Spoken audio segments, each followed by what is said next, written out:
Bênção. Glória a Deus por esta noite de oportunidade para nós aprendermos um pouco mais da palavra do Senhor.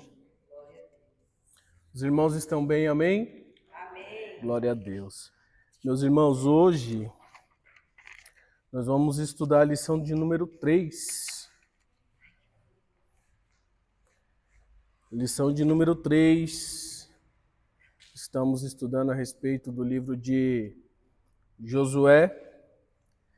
E a lição de número 3, ela vai nos falar sobre ser encorajado para assumir grandes responsabilidades. Então, esse é o título da lição que nós vamos estudar nesta noite. Ser encorajado para assumir grandes responsabilidades. Quantos aqui estão preparados para assumir grandes responsabilidades? Vou de novo. Quantos estão preparados aqui nesta noite para assumir grandes responsabilidades? Por quê? Pergunto. Porque não é à toa que nós estamos aqui nessa noite. Não é à toa que Deus nos chamou do mundo de trevas para a sua maravilhosa luz. Há algum propósito nisso? Você já parou para pensar que há um propósito nisso? E se há um propósito, há responsabilidades. E se há responsabilidades, nós precisamos executá-las de maneira em que venhamos agradar aquele que nos alistou. Então o Senhor Deus vai nos encorajar nesta noite para que nós possamos assumir estas responsabilidades. Tá bom? E o texto base que nós vamos estudar está no livro de Josué, capítulo de número 1, e o verso é o de número 6. Livro de Josué, capítulo de número 1, e o verso de número 6. Vou esperar os irmãos encontrarem o texto para que nós possamos fazer a leitura. Livro de Josué, capítulo de número 1, verso de número 6.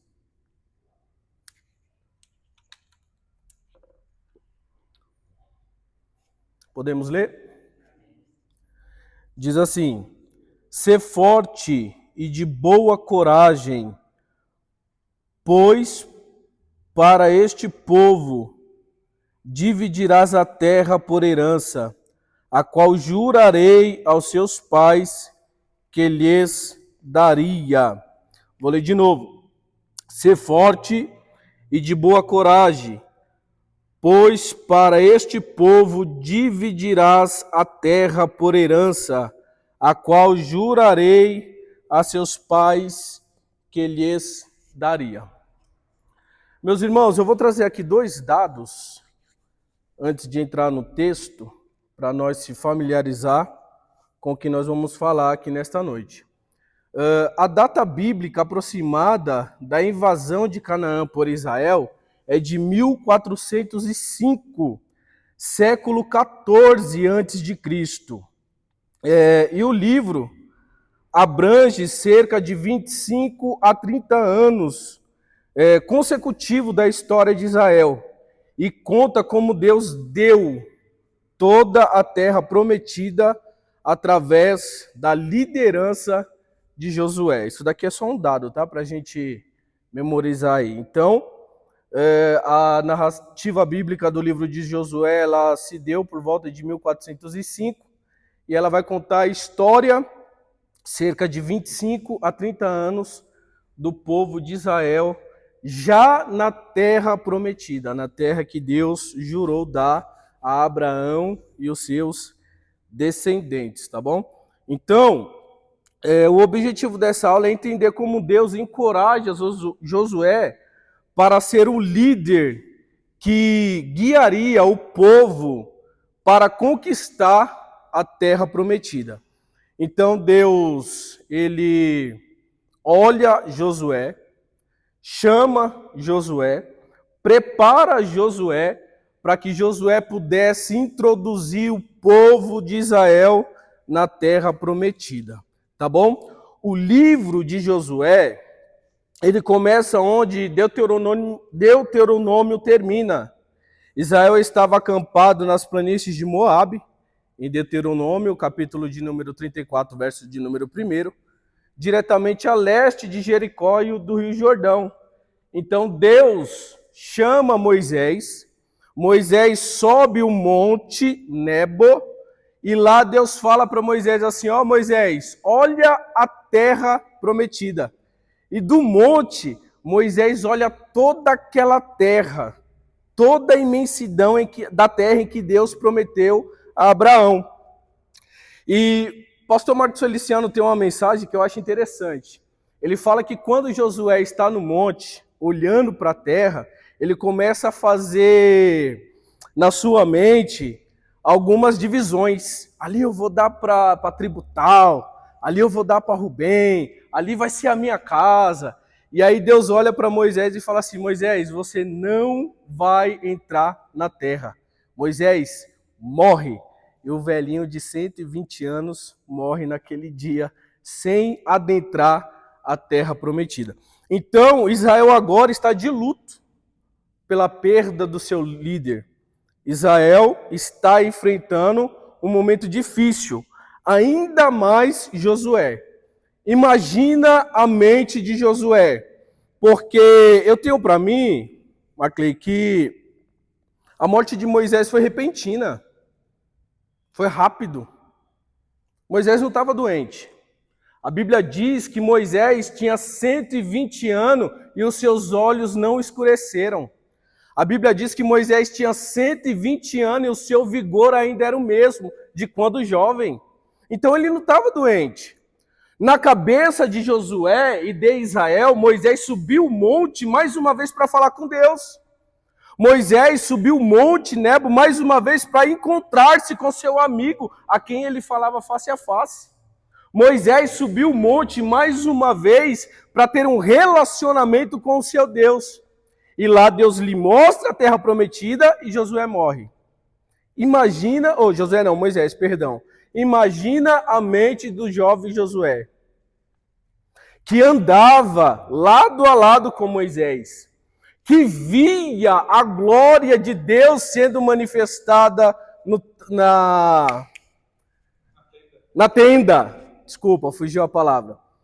Josué, ele via quando Moisés se encontrava com Deus e quando a glória de Deus descia na tenda e quando Moisés saía, Josué ficava onde? Na tenda, sentindo a presença de Deus. Agora os irmãos imaginam, Moisés morreu, o povo está pranteando, e agora, como é que vai ser daqui para frente? Mas Deus encoraja Josué nos versículos do 3 ao 9 do capítulo de número 1, e isso se torna um fator essencial para entendermos toda a liderança de Josué na conquista da terra prometida. Isso é um fator primordial. O encorajamento de Deus é um fator que não poderia deixar de acontecer na vida de Josué. Por quê?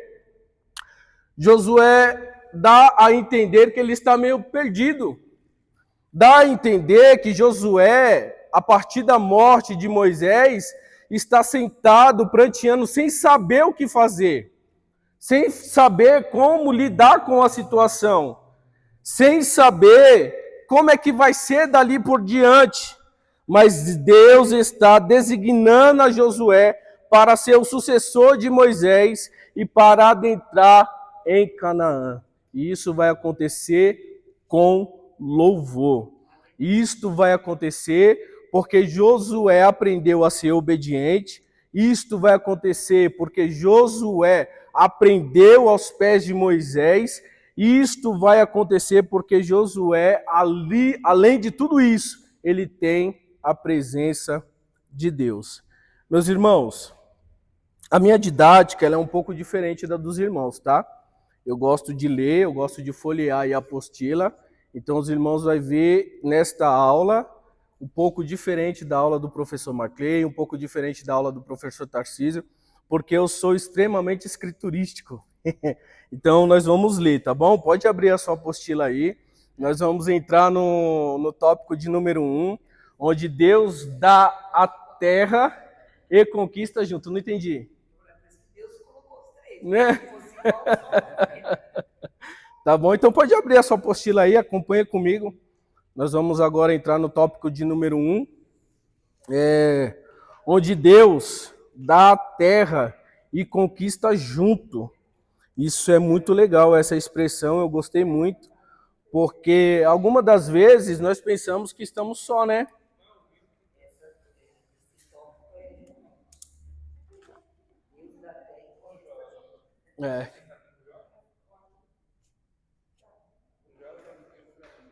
Tem alguém sem apostila?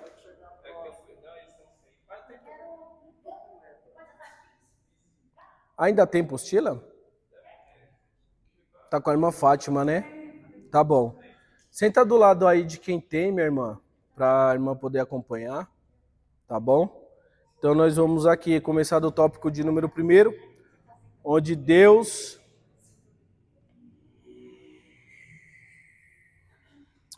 dá a terra e conquista junto, tá bom? Josué, capítulo de número 1, verso de número 3. Todo lugar que pisar a planta do vosso pé, vô-lo tenho dado como prometi a Moisés. Isso daqui é importante para o encorajamento de Josué, porque Deus está trazendo à memória de Josué as promessas que ele mesmo fez para Moisés. Então, veja bem, Josué ele está pranteando a morte do seu líder. Josué está desanimado, Josué está sem direção, sem saber o que fazer. Aí o que Deus faz? Deus visita Josué e diz: Josué, todo lugar que você pisar a planta de vosso pé, vô-lo tenho dado, como eu prometi a Moisés. Então, nós temos que trazer a memória. Traga aí a sua memória, as promessas que Deus já te fez. Deus está trazendo a memória de Josué como Deus andou com Moisés, para que ele tivesse bom ânimo, porque não era outro, era ele que ia adentrar a terra prometida. Então Deus está trazendo à memória de Josué as promessas feitas na vida de Moisés, e ele foi participante dessas promessas.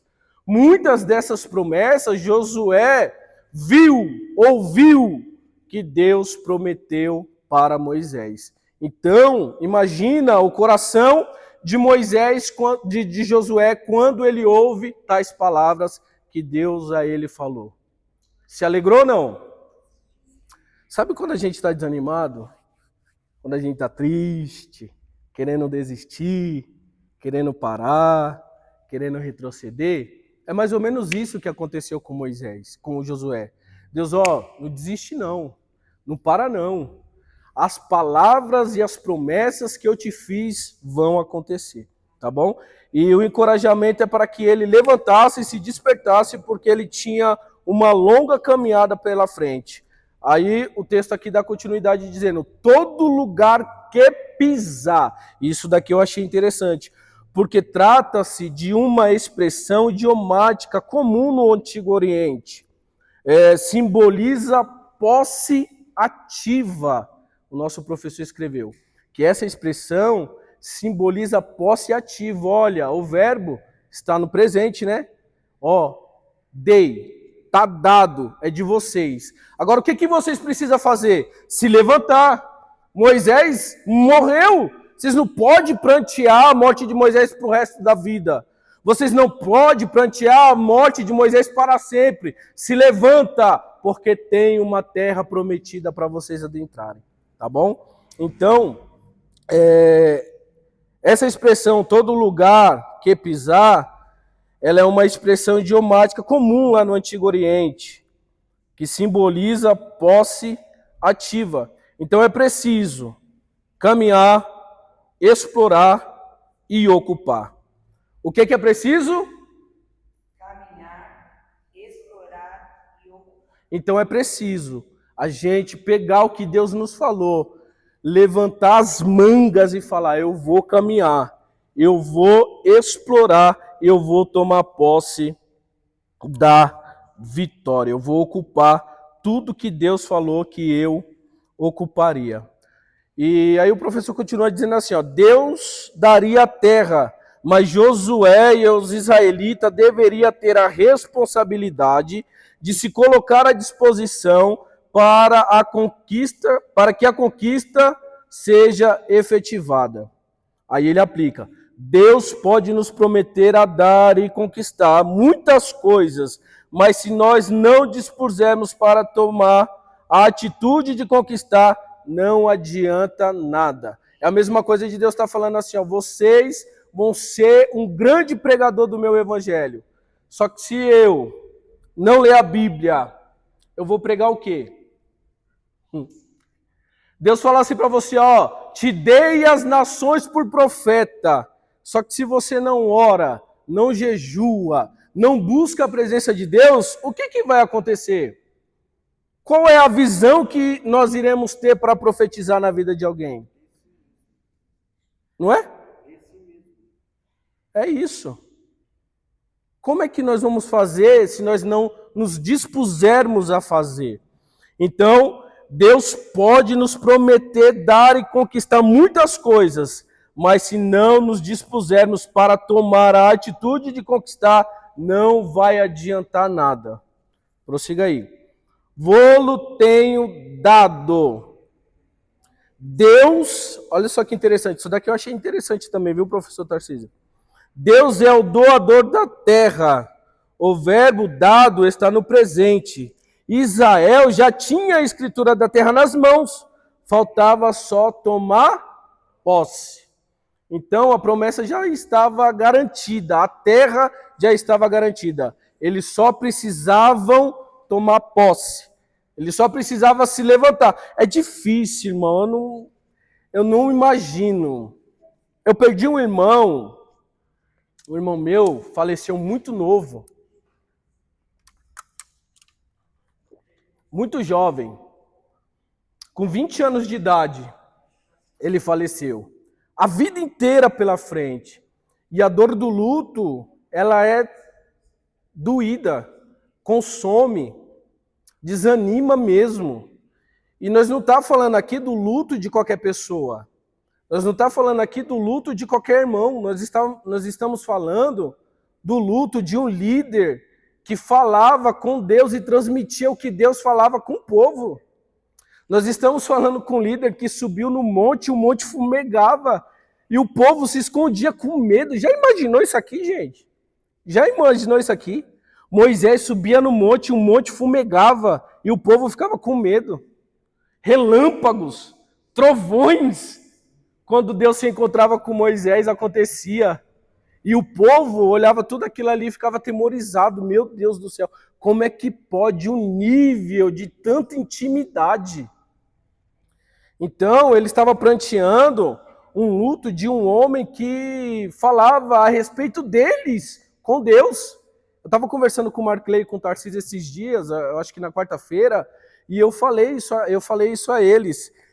Nós estamos falando de Moisés, que era íntimo, ligado a Deus, e que falou para Deus assim, Deus, se o Senhor tira o povo do Egito e mata o povo no deserto, o que as nações vão dizer do Senhor? Olha o nível de intimidade que um homem tinha com Deus. O nível de intimidade era tão grande que Moisés pegou e falou assim para Deus, Deus, se o Senhor não for conosco, eu não arredo o pé daqui. Eu não saio daqui se a tua presença não for conosco. Era por este homem que Israel estava pranteando. E eu acho que eu continuaria pranteando até hoje, viu? Porque talvez o meu coração se ligaria tanto a esse líder que, meu Deus do céu, é sem explicação. Não há palavras humanas para definir o tamanho de intimidade que Moisés tinha com Deus e com o povo que estava com ele, a ponto dele falar tudo isso para Deus acerca do povo. E é interessante que quando Deus vai repreender o povo, Moisés está no monte recebendo as tábuas do mandamento, Deus pega e fala o que para Moisés? Quando eles fazem o bezerro de ouro, tá lá festejando e tal, cultura egípcia, aí Deus pega e fala assim para Moisés, Moisés, desce depressa, vai falar com o teu... Não foi com o meu povo, Moisés, vai falar com o teu povo lá, que eles estão transgredindo a lei. Eles estão transgredindo. A lei ainda não existia, ele estava recebendo, né? Mas eles estão transgredindo. Desce depressa, vai lá falar com o teu povo. Então, é doído. Foi doído para Israel, foi doído para aquele povo essa perca. E eu até entendo o porquê de tanto tempo. A Bíblia fala que eu acho que foi um mês, não é isso, Tarcísio? Um mês de pranteamento em que eles prantearam a morte de Moisés. Então, agora você imagina... Josué recebendo de Deus esse encorajamento para introduzir o povo de Deus na terra prometida. E o livro de Josué, meus irmãos, ele foi escrito como um registro, tá bom? Isso daqui eu pesquisei. Ele foi escrito como um registro da fidelidade de Deus no cumprimento das suas promessas pactuais a Israel. Então é por isso que tem na nossa Bíblia Sagrada o livro de Josué, para nos mostrar a fidelidade de Deus no cumprimento de suas promessas pactuais a Israel. Agora eu faço uma pergunta. Quem recebeu a promessa de uma terra prometida? De uma terra que manaria leite e mel, de uma terra boa, de uma terra agradável, de uma terra quem recebeu a promessa nunca tinha ouvido falar, nunca tinha visto, e muito menos não conhecia Deus. Quem foi que recebeu essa promessa? Quem? Abraão. Gênesis capítulo de número 12, verso de número 6 e 7. Alguém pode abrir aí, por gentileza? Então, Abraão estava na terra de seus pais, e o seu nome não era Abraão, era Abrão. E Deus disse a ele o quê? Quem pode ler aí para mim, por gentileza? É o Gênesis 12, do 6 ao 7. Atravessou Abraão a terra até Siquém, até o carvalho de Moré. Nesse tempo os cananeus habitavam nessa terra. Apareceu o Senhor a Abraão e lhe disse: darei a tua descendência essa terra. Ali edificou Abraão um altar ao Senhor, que lhe aparecera. Então o livro de Josué é um registro da fidelidade desta promessa. Deus chegou à terra de Terá e falou, era Terá? Urs.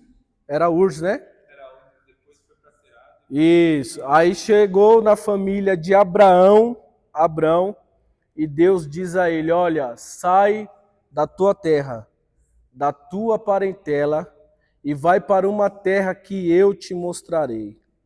E é incrível que ele saiu sem titubear. Ele só ouviu.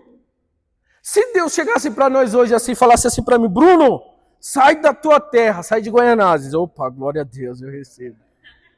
Sai do meio da tua família, da tua parentela, e vai para uma terra que você nunca viu, não conhece, e você não sabe nem o caminho. Eu vou te mostrar. Quem de nós aqui iríamos seguir esta orientação? Fala para mim, responde para mim. Quem de nós aqui iríamos deixar tudo, cultura, família, conhecimento que adquirimos naquele lugar?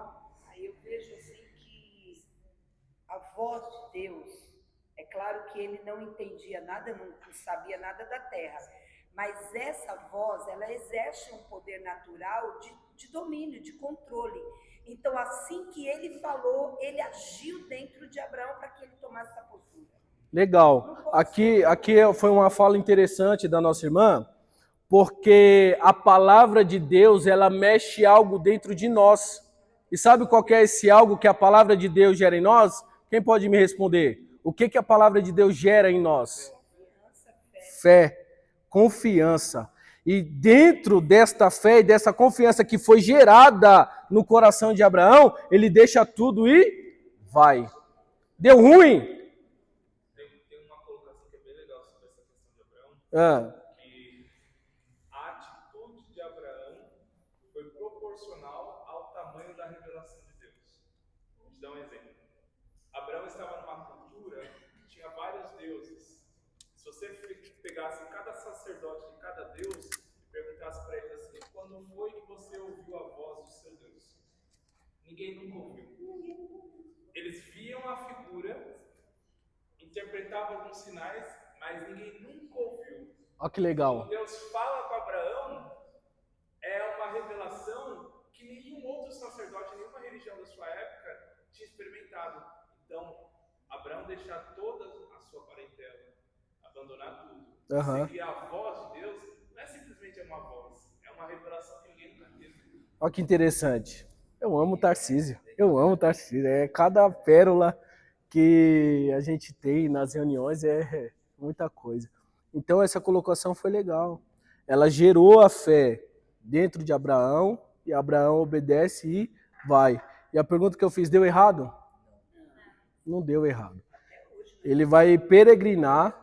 Deus aparece para Abraão novamente, manda ele sair da tenda, manda contar as estrelas e fala mais uma vez, ó, toda essa terra eu darei à sua descendência. Pois não, minha irmã? Porque assim, eu vivi uma experiência com Deus de ele me dar uma ordem. E essa ordem é tão interessante que ele anula completamente você. Ele toma total controle da situação ao ponto de parece que você está sendo verdadeiramente levado. Você só vai vendo resultados. Sim. E aí você não tem uma precisão de explicar como é que aconteceu. Você simplesmente esteve ali. Então, só que aqui tem um dado importante, tá bom? Nessa fala da nossa irmã, tem um dado muito importante. E é um dado que Josué ele pegou para a vida dele, por isso que deu certo. Se ele não tivesse pegado isso daqui, nós vamos ver mais para frente, se ele não tivesse pegado isso daqui, não daria certo. Se nossa irmã não tivesse pegado isso, talvez também não daria certo. Se nós não pegar isto para a nossa vida, não vai dar certo no nosso ministério. O que é? Obediência. Paulo ele vai dizer assim, ó, não apagueis ou não extingueis o Espírito. Então, quando o Espírito de Deus nos dá uma ordem, quando o Espírito de Deus fala aos nossos corações, nós precisamos ser obedientes. Não endurecer os vossos corações, né? Como disse Paulo. Se nós endurecer o nosso coração, nada vai dar certo em nossa vida. Então deu certo na vida da irmã. Ela continuou o caminho dela na fé depois de uma ordenança divina, porque ela foi obediente. Mas é tão interessante também fazer um ressalto aqui, que essa obediência, ela também não foi minha. Ela já foi própria própria ordem que Deus deu. Ele não me deu um dizer sim ou não, ele não me perguntou, ele me colocou na situação.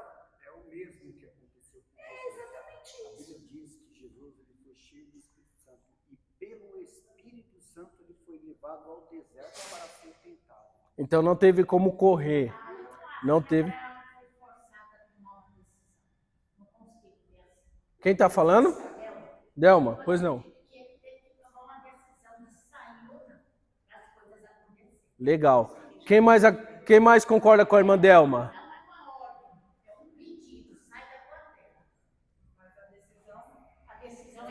Era dele. Legal. Porque senão não existe livre-arbítrio. É porque na experiência da irmã, ela está contando algo que é próprio dela. Não é que eu não Né? Não entende? Ela está contando uma experiência que Deus colocou ela em uma situação em que não tinha como ela opinar se sim ou se não. Deus colocou, é quase que tivesse sido assim, ó, você está dentro dessa situação e não tem como fugir dela. Você vai ter que enfrentar ela. Até porque quando você se entrega na mão de Deus, ele já é seu dono. Irmãos, tá legal. Deixa eu fazer uma pergunta aqui. Porque eu já fiz uma escolha. Só está trabalhando dentro dessa minha livre escolha. Tem uma palavra, irmãos, tem uma palavra que resume tudo isso que vocês estão falando. Constrangimento. Deus, quando ele se revela, ele constrange. Não é que ele força, mas a revelação constrange. O melhor exemplo disso é o profeta Isaías. Um homem carnal, pecador, vê um Deus santo no alto do trono, com os serafins cobrindo o rosto e os pés em reverência a ele. Ele fala, vou morrer. Aí Deus faz uma pergunta, quem eu vou enviar? Isaías ficou constrangido. Como que eu vou falar que eu não vou diante de uma revelação dessa? Então, Deus, é por isso que eu falo, a revelação de Deus constrange a gente. É por isso que a irmã usou a expressão que eu não tinha opção. É quando Deus fala, é tão poderoso, é tão surreal, é tão meta-humano, que você fala assim, eu não tenho como eu falar não. A gente conhece alguém que foi constrangido e fugiu. É casos e casos, né? Irmãos. Por isso que Jonas, mas é bom esse caso, Jonas, porque Jonas é um ícone, não só Jonas, mas quantas pessoas no ministério de Jesus foram constrangidas pela glória do próprio Cristo encarnado e no final acabaram na cruz dizendo crucifica. Entendeu? Então, tem como resistir, mas no geral, vários homens da Bíblia foram constrangidos por isso também. Isso que o professor Tarcísio trouxe é real. E eu penso numa coisa que eu medito direto. Direto eu estou dirigindo e vem ao meu coração esse episódio, em que o povo que viu a multiplicação dos pães e dos peixes, agora está gritando, solta Barrabás. Mas o que eu faço com Jesus? Crucifica o meu irmão do céu. Que ingratidão. E eu estava meditando essa semana, eu estou fugindo aqui, tá, gente? Mas é rapidinho. Eu estava meditando essa semana que o mais interessante de tudo isso e que nós servimos a um Deus que ama sem medida, um amor totalmente incondicional, o amor verdadeiro é o amor ágape, né? Que ele crucificado, ele foi esbofeteado, cuspiram em sua face, bateram nele, deram tapa na face dele, e ele crucificado, o que ele fala? Pai, perdoa-lhes. Perdoa essa multidão, ele está lá, ó. Perdoa, olhando para a multidão, olhando para os seus algozes, olhando para quem te deu chibatadas, olhando para quem está te judiando, e ele olha para Deus e fala assim, Pai, perdoa eles. Eles não sabem o que estão fazendo. Eles não sabem o que estão fazendo. Então, esta graça que Jesus ele nos dá, muitas das vezes, ela é dessa forma, irmã Isabel. Ela é dessa forma. A gente não tem como falar não. A gente, eu tô aqui, isso é real, e eu gosto disso aqui, eu amo isso aqui, e Deus vai me levar para lugares muito maiores, como fez com Josué e o povo de Israel, tá bom? Continuando aí, ó. Como prometia Moisés, Deus mostra que não mudou de opinião e nem a sua palavra perdeu a validade. Moisés e o povo que saiu do Egito ouviram a promessa, mas Josué e os que nasceram no deserto iriam viver a promessa. Isso é interessante também, né? Porque eles receberam a promessa, mas não viveram a promessa. Outra pergunta, por que que eles não viveram a promessa? Desobediência. Lembra que nós íamos falar da obediência? Por que que o povo não viveu? É interessante, eu já ouvi expressão em algumas pregações dizerem que era um caminho de 40 dias apenas, para eles chegarem, tomarem posse da promessa e da terra prometida. 40 dias andando pelo deserto. E eles demoraram quantos anos? Que loucura, né? Que loucura eles andaram em círculos por 40 anos. E eu acho interessante, irmãos, deixa eu falar algo para vocês aqui. Eu acho interessante que durante essa peregrinação no deserto, quando eu era novo convertido, eu ouvia dizer muito sobre o deserto, porque o deserto é a escola do Senhor, o crente aprende no deserto, é no deserto que a gente vê a mão de Deus agindo sobre nossas vidas, é no deserto, é no deserto. Eu ouvia tanto deserto quando eu aceitei Jesus, eu queria viver no deserto. Só que Deus é tão amoroso, Deus é tão misericordioso, que ele falava assim lá do céu, né? Filho, eu contemplo o teu coração, não é isso que você quer não. Quando eu fui para o deserto, que coloquei a ponta do pé lá, falei, Deus, me tira daqui, pelo amor do Senhor. Terrível, é terrível. Então era 40 dias só para eles aprenderem no deserto. E lá e realmente foi, lugar em que Deus multiplicou a sandália, que não se perdia no pé, a roupa, maná. Quantos milagres Israel não viveu no deserto? Mas por conta de uma desobediência e de um pedido do seu líder. Deus, não mata esse povo no deserto, não. O que os egípcios lá vão dizer do Senhor? Vão dizer que o Senhor tirou eles lá de uma terra em que eles trabalhavam para comer, mas comiam, e que o Senhor matou no deserto? Deus falou, tá bom, não vou matar não, mas nenhuma dessa geração que está com você vai entrar à terra prometida. Tá bom? Então, por conta da desobediência. Mas os que nasceram no deserto, eles vivenciaram a promessa entrando na terra prometida. Lembrando, continuando aí na apostila, tá bom? Lembrando que os que ouviram não estavam vivendo por causa dos seus pecados. Lembrando que os que ouviram a promessa, não estava vivendo por causa dos pecados. Aqui tem uma aplicação. Deus cumprirá a sua palavra que prometeu. O que devemos fazer é obedecer para que a promessa se cumpra na nossa geração e nós não sejamos ouvintes que não irão ver a promessa se concretizar. E pega isso para a tua vida. Tiago vai dizer, não seja apenas ouvinte da palavra, mas seja praticante. Porque quando nós somos ouvintes, nós somos comparados a um homem que contempla a sua face no espelho. E quando vira as costas e sai da frente do espelho, já não se lembra mais da sua face. Mas os que praticam a palavra do Senhor, viverão as promessas que Ele fez na tua vida. Quantos querem viver a promessa de Deus? Então é isso. Peguem esta aplicação e viva, tá bom? Josué, capítulo 1, verso de número 4.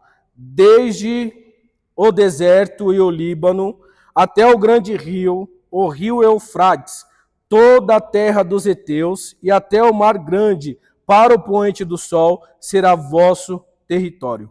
Aqui temos a definição geográfica da terra prometida, conforme prometido a Abraão em Gênesis, capítulo de número 15, verso de número 18, tá bom? Deus dá toda essa dimensão geográfica da terra para Josué, para que ele pudesse vislumbrar a promessa da qual ele tomaria posse. Então, não é coisa pequena, é coisa grande. É desde o deserto e o Líbano até o grande rio, o rio Eufrates, toda a terra dos heteus e até o mar grande, para o poente do sol, será vosso território. Deus tira o povo da terra do Egito, uma terra que não pertencia a ele, uma terra em que a cultura feria a palavra de Deus, uma terra onde eles adoravam vários deuses para dar a ele uma grande nação, da qual, dentro daquela nação, o seu nome seria glorificado para sempre. Tá bom? Então,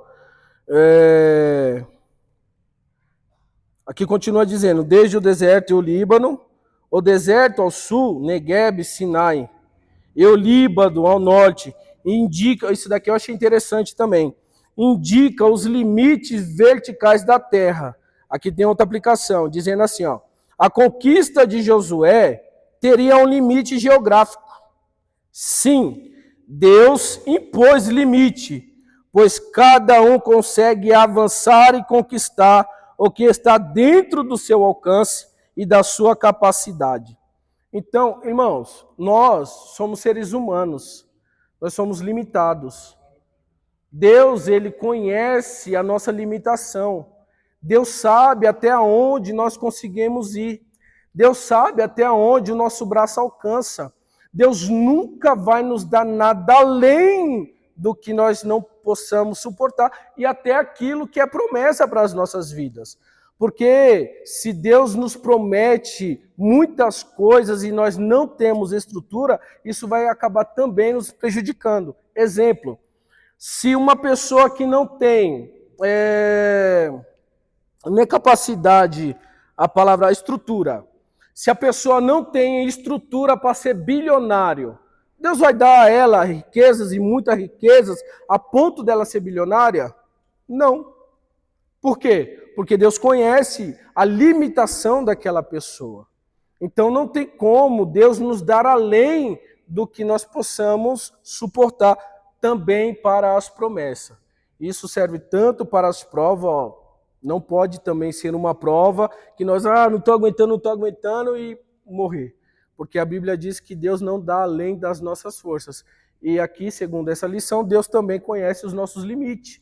Então ele delimita as promessas nas nossas vidas para que a gente também não se precipite.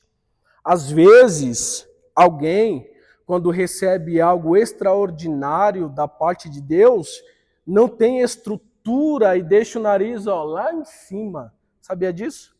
Teve muita gente no decorrer do seu ministério, da sua vida ministerial, que afundou porque não teve simplesmente humildade, como Paulo. Paulo, quando vai falar da maior revelação que ele tem, ele usa a metáfora.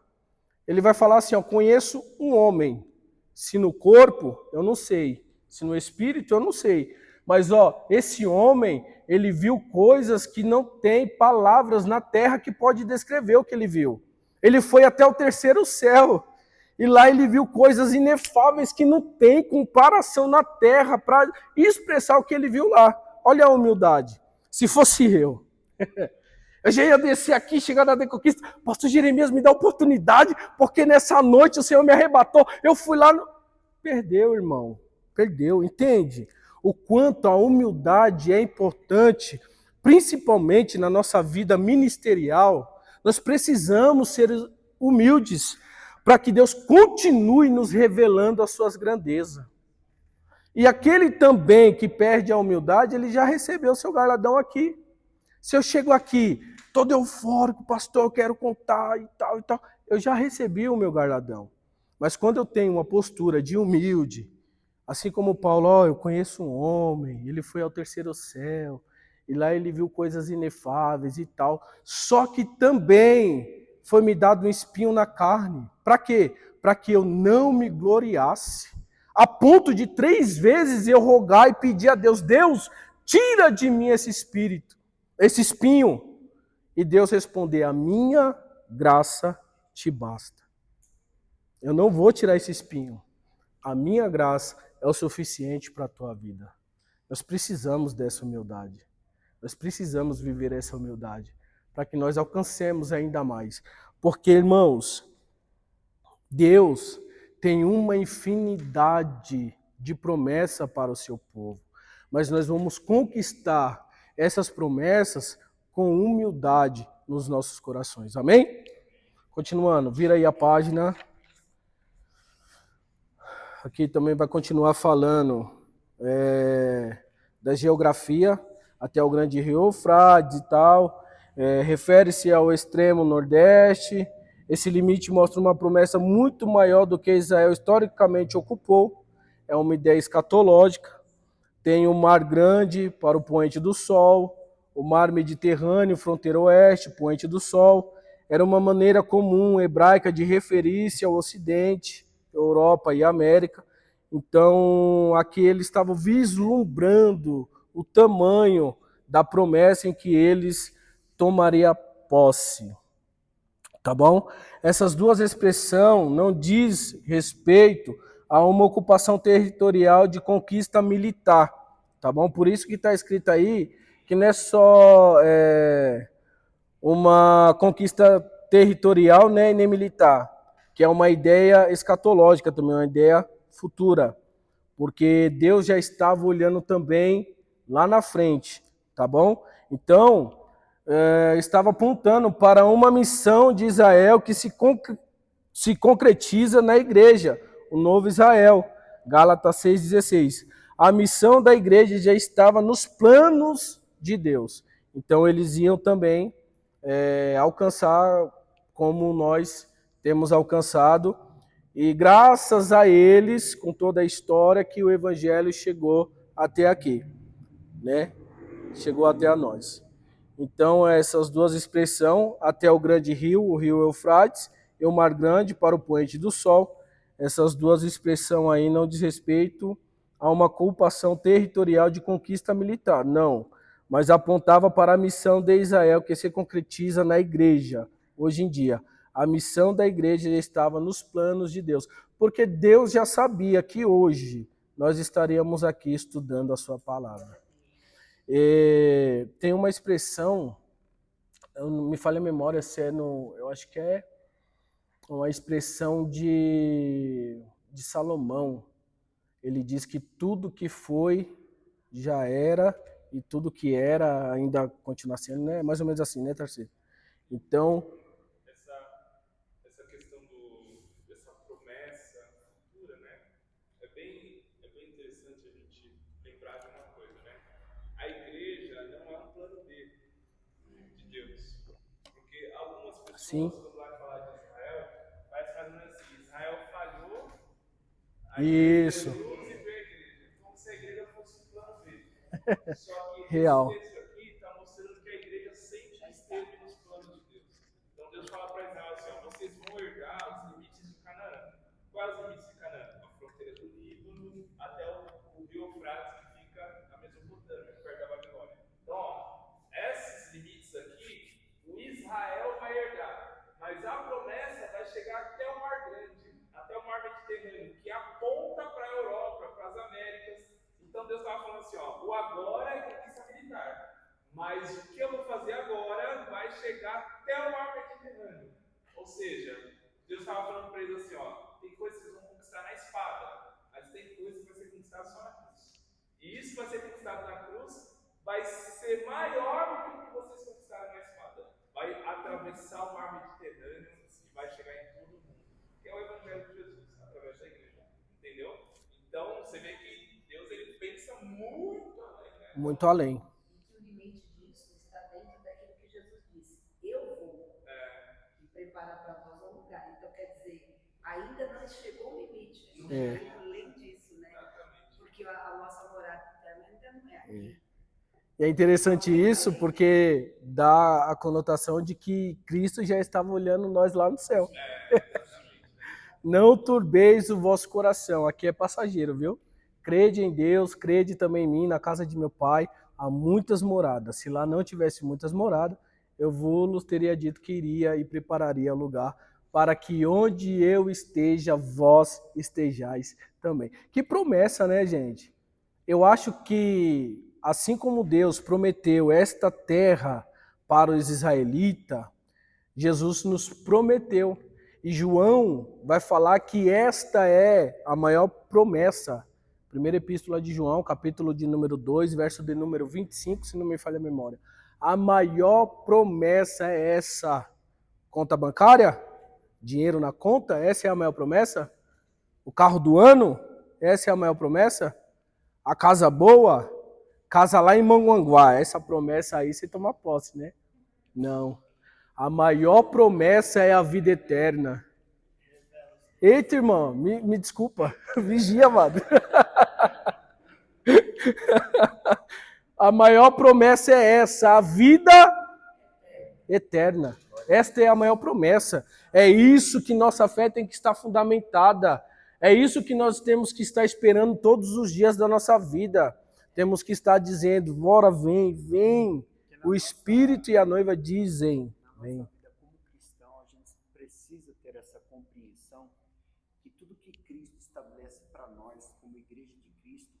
converte para a eternidade. Converte para a eternidade. Tudo que ele entregar na nossa mão, tudo que ele entregar na nossa vida, até promessas que se diz respeito a essa terra, se a gente viver de alguma maneira, está direcionada para a eternidade. Isso é importante. Desta maneira, desta forma, a gente vai viver mais para a glória de Deus. É isso mesmo, isso é legal, isso é interessante e legal. Gente, quando a gente vive desta maneira, em que todos os nossos bens, todas as nossas vidas, é para glorificar o nome do Senhor, tudo irá bem em nossas vidas. Deixa eu contar uma experiência. Quando alguém chegava em mim, um novo convertido, eu ia pregar e Deus, por bondade e misericórdia, usava, e o céu se abria. E aí eu lembro que 3 meses de crente, eu fui pregar na sede da nossa igreja, lá onde eu congregava, e o líder da mocidade: é você que vai pregar no culto dos jovens e tal. E eu fui lá, preguei, eu lembro da mensagem até hoje, Atos dos Apóstolos, capítulo de número 4. E foi uma benção. Aí veio os tapinhas, veio os elogios, e aí, eu deixei aquilo entrar no meu coração e não glorifiquei a Deus. O que aconteceu? Eu tive um sonho. Eu sonhava que eu passava em alguns estreitos. Lá na Rua Vitória tem uns apartamentos, e era como se eu passasse de um apartamento para o outro, num estreito terrível. Aí tive outro sonho, eu pegava a Bíblia e folheava para um lado, folheava para outro. Eu tinha oportunidade para pregar. Aí eu pegava a Bíblia e folheava para lá e folheava para cá, e o texto estava no meu coração, só que eu não conseguia encontrar o texto. Entende? Eu não conseguia, no sonho, encontrar o texto. Uma outra coisa, quando eu pregava, a minha boca, os meus lábios ressecavam, chega a ficar branco, seco. E aí o tempo passou. Quando eu recebi algumas oportunidades para pregar, que eu chegava no púlpito, pegava o microfone na mão, o texto no coração, e cadê o texto na Bíblia? Folheava para lá e para cá e não achava o texto. Ou quando achava assim às pressas, começava a pregar, a boca ficava toda branca. Mas por quê? Eu deixei os elogios adentrar o coração e não glorifiquei a Deus. Salomão vai dizer assim, que quem elogia o seu irmão, arma a ele um laço. E muitos têm caído nesse laço. Então, quando eu aprendi isso, eu passei a tomar cuidado com os elogios. A gente recebe elogio, e quando eu recebo um elogio, dentro do meu coração eu já falo: glória a Ti, Senhor, por isso. Que não fosse a graça do Senhor, isso não teria acontecido. Pode falar, irmã Fátima.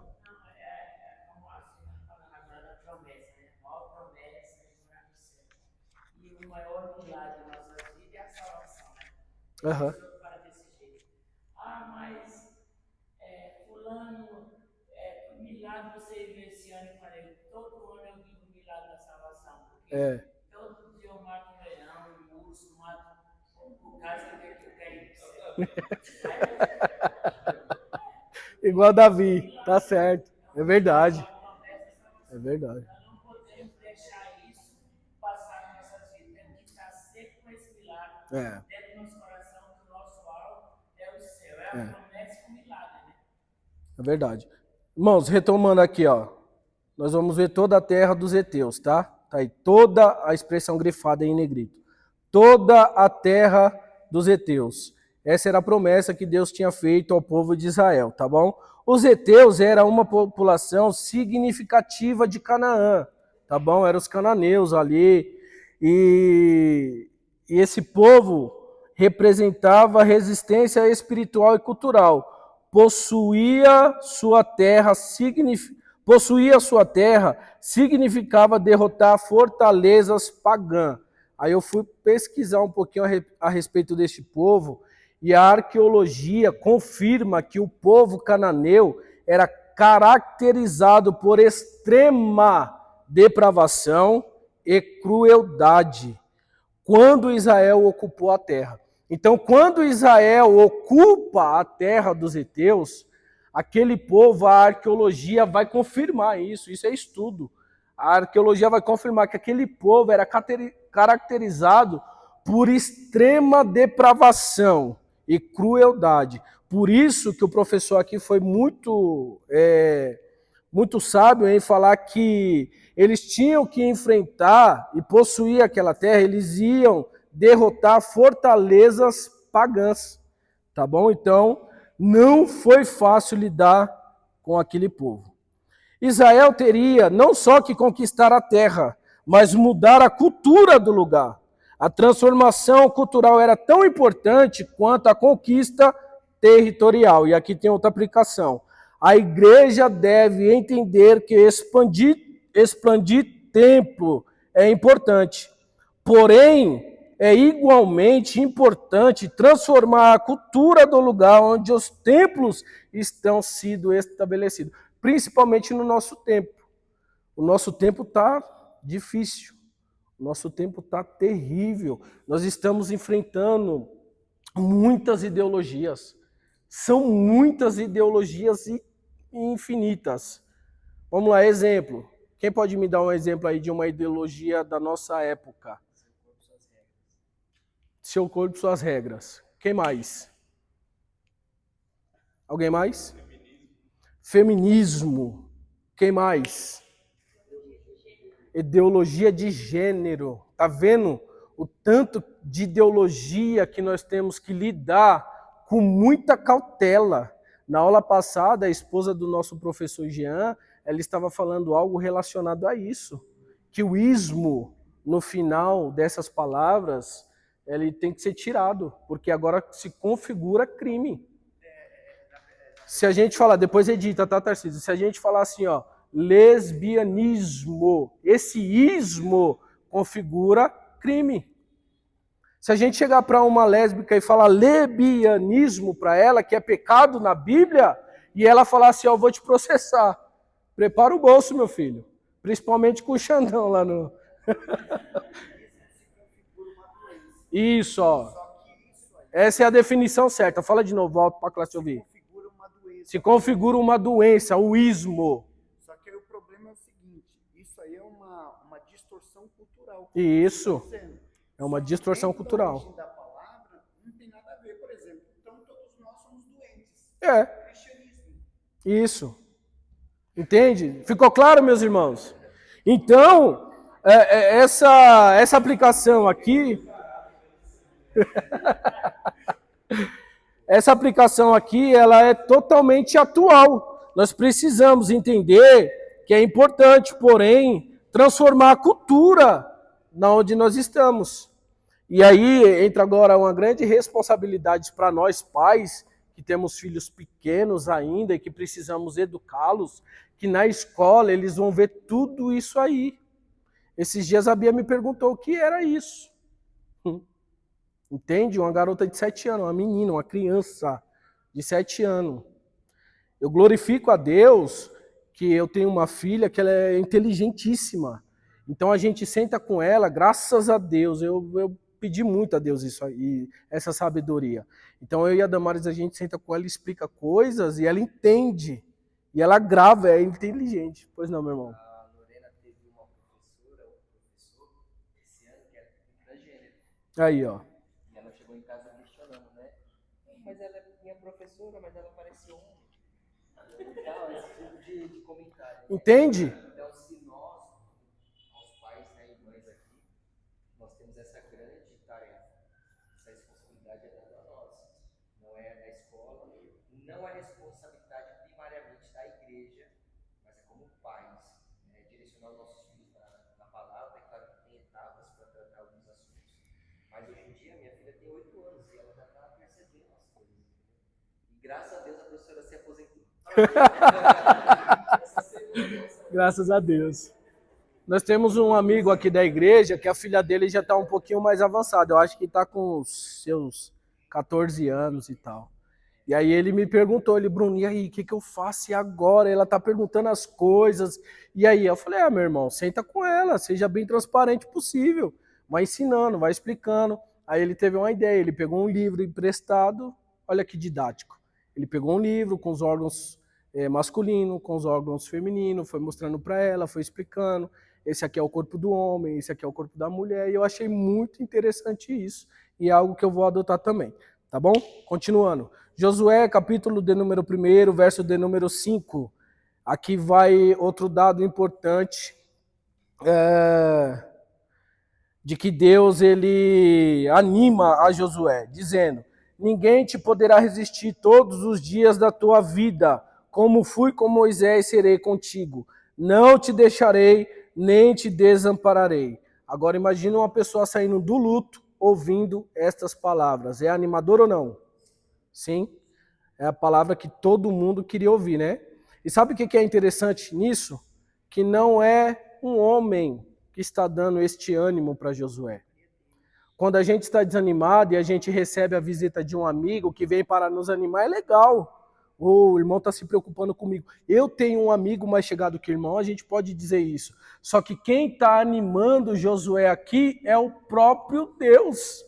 É Deus quem está falando para Josué: ó, ninguém poderá te resistir todos os dias da tua vida. Como fui com Moisés, assim serei contigo. Não te deixarei, nem te desampararei. Agora, isso só é possível, meus irmãos, quando Deus olha para dentro do ser humano. Porque a Bíblia vai dizer que Deus não vê como o homem vê. O homem vê o exterior. O homem vê a aparência. E já quer ungir a rei. Não, esse aqui é bonito, é ele que vai ser. Não. Deus olha para o interior. Lembra da humildade do coração? Deus olha para o interior, o amor pela sua obra. Deus olha para o interior, sabe que aquela pessoa vai ser leal às leis de Deus. Sabe que aquela pessoa vai ter uma palavra para dar ao povo de Deus. Isso só foi possível na vida de Josué, porque Deus não olhou para a sua aparência, mas Deus olhou para o coração. Eu posso contemplar, irmãos, isso aqui. Sabia? Deus, ele olha, irmã Isabel, para o interior, para dentro da pessoa e estabelece um grande propósito na vida dela. Eu acredito nisso, Tarcísio. Eu acredito nisso. Tá bom? Então Deus anima ele dizendo: ó, ninguém poderá resistir. Uma garantia divina da vitória espiritual e militar. Tá bom? Essa palavra no hebraico aqui eu não consegui decifrar, meu irmão. Explica para nós, para mim, por favor. Uma garantia divina da vitória espiritual e militar. A palavra resistir do hebraico, aí tem essa palavra aqui que para mim é língua estranha, significa opor-se de uma forma firme e duradoura. Isso era o que... Não, pronunciar não dá, meu irmão. Eu vou te mostrar. Eu vou te mostrar aqui, ó. Eu não lembro, não. Cadê? Tô falando, é língua estranha isso aí. Isso é língua estranha. Aí, ó, essa palavra aí. WhatsApp. É o WhatsApp. Meus irmãos, isso significa opor-se de forma firme e duradoura. Era isso que Josué ia enfrentar na sua vida, uma oposição de forma firme e duradoura. Mas ninguém iria resistir a ele. Ninguém iria resistir a ele. Por que que ninguém iria resistir a ele? Porque Deus era com ele. Não te desampararei. Não te deixarei, nem desampararei. Tá bom? Resistência. Então, assim, até isso quer dizer, não desanime, porque isso não vai durar a vida toda. Isso.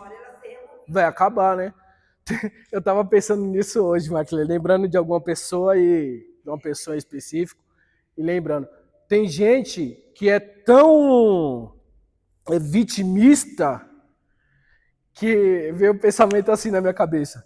Nem Jó viveu tanta prova que essa pessoa está vivendo. De tanto vitimismo. Dá para entender. Quem conhece alguém assim? Alguém conhece alguém assim?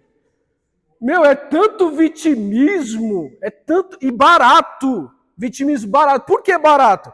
Porque é um jovem, tem vida, tem vigor, tem saúde, não trabalha, acorda meio-dia. Deixa eu parar, senão eu vou dar dica demais. Esses dias minha esposa mandou, e foi por isso, viu? Foi culpa sua que eu tava pensando nisso.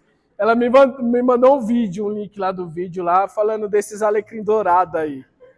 Que é, meu Deus do céu. E eu fiquei pensando nisso, de verdade. Eu falei, meu, é tanto vitimismo, é tanto problema, é tanta prova, que nunca sai da prova. Toda vez que a gente vai conversar ou ver falando, se expressando, ai que eu tô na prova, ai que é uma prova, ai que prova. Eu falo, meu Deus do céu, nem Jó teve tanta prova assim. Nem Jó teve tanta prova assim. Só que é que nem a irmã Isabel colocou aqui, ó, tem começo, meio e fim. Acaba, a prova tem que acabar um dia nas nossas vidas. Nós temos que viver as bênçãos do Senhor. Nós temos que contar as maravilhas do Senhor. Agora você imagina Josué dividindo todo aquele território. Que alegria, meu irmão. Que alegria. Ó, tribo de Dan. Ó, tô aqui, Josué. Aquele lado ali é de vocês. Tribo de Naphtali. Ó, Josué, estamos aqui. Este lado aqui é o de vocês. Entende? Olha que alegria aquele povo viveu. Vamos correr para terminar. Como fui com Moisés, assim serei contigo. Garantia da presença constante de Deus. Não era a habilidade de Josué que garantia o sucesso. Isso daqui também achei interessante.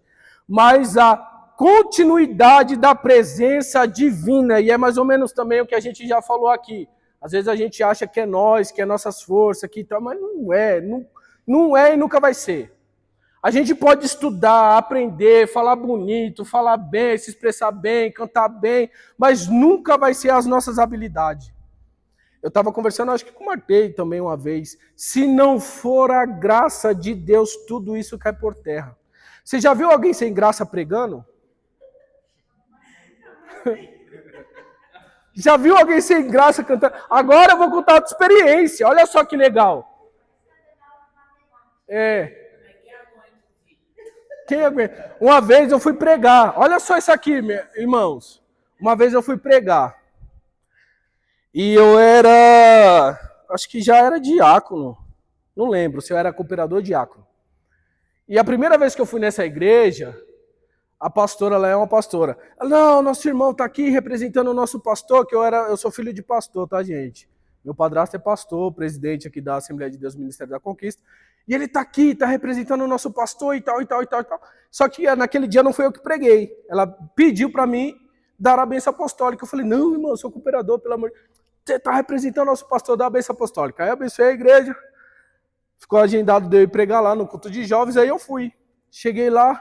A igreja estava explodindo, meu irmão. O Espírito Santo de Deus tomando todo mundo nos louvor, nas oportunidades, nas palavras. E eu sentado no púlpito, vendo tudo aquilo ali. Sabe qual foi o pensamento que me veio ao coração? É hoje. Você acredita? Você acredita, Tarcísio? Me veio esse pensamento no coração. É hoje. É hoje.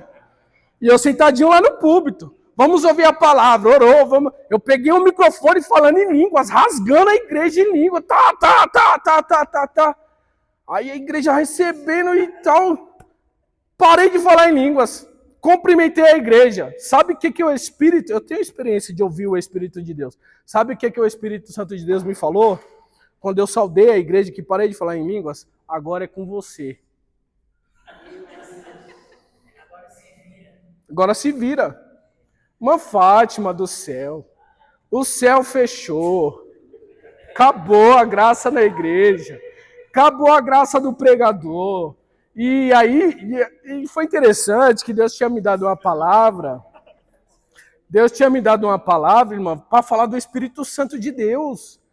Eu recebi uma palavra de Deus quando João Batista foi cheio do Espírito Santo de Deus desde o ventre. Se eu tivesse ido com muita humildade, aquela igreja ia explodir. Ia explodir. Mas Deus me ensinou naquela... Deus pegou aquela noite para me ensinar. Irmãos, não vai dar mais. Aprendi. Nunca mais eu vou falar é hoje. Nunca mais na vida. Então é isso, gente. É o que o professor escreveu aqui, ó. Não é o talento. Não é a pessoa, mas é a presença de Deus que nos garante tomar posse da terra prometida, tá bom? Meus irmãos, não vai dar mais. Já são... Que horas são, Tarcísio, por favor? Meu relógio está parado. 9h22, temos quantos minutos? Então vamos pular aqui, tá bom? Porque nós já falamos muito a respeito de não te deixarei, não te desampararei. Eu acho que já ficou claro, não já ficou? Irmãos, eu estou falando muito rápido? Os irmãos estão se agradando da aula? Seja sincero, depois no final vocês me peguem ali na porta, tá? Em nome de Jesus. Vamos lá. Tópico 2. O incentivo de Deus e a devoção à palavra. A gente já falou disso também, né? Josué, capítulo de número 1, verso de número 6. Esforça-te e seja corajoso, porque tu farás este povo herdar a terra que sob juramento prometi aos seus pais. E agora eu só vou ler, tá bom? Esforça-te significa ser forte. Esforça-te significa ser forte. Fortalece-se uma ordem interna de coragem. Então, Deus olhou para Josué e falou, esforça-te. Porque Deus conhecia a maneira e o modo em que ele se encontrava depois daquele luto, tá bom? Então Deus falou, esforça-te, tá bom? É uma ordem interna de coragem. Deus está tratando com o espírito de Josué, tá bom? Seja corajoso. Envolve disposição emocional e espiritual para enfrentar os desafios. Pode ser traduzido como tenha coragem ou mantenha-se firme. É o que nós precisamos. Ter coragem e se manter firmes. Porque ao contrário dos vitimistas, nós sabemos qual é a prova que nós enfrentamos, qual é a batalha que nós enfrentamos diariamente. Mas, diferente deles, nós precisamos ser corajosos e firmes. Sabendo, ó, isso vai, irmã Isabel, isso vai acabar, não é? Isso vai acabar. Josué deveria ser espiritualmente forte, vigoroso, cheio do Espírito de Deus e emocionalmente preparado para os desafios que viria. Isso geraria um equilíbrio, pois não adianta ser cheio do Espírito e emocionalmente ser abalado facilmente. Ou ser emocionalmente firme e não ser cheio do Espírito Santo. Precisamos ter este equilíbrio. Vida espiritual e gestão emocional andam juntas. Uma pode cooperar com a outra, mas as duas não podem andar separadas. Tá claro? Tá claro?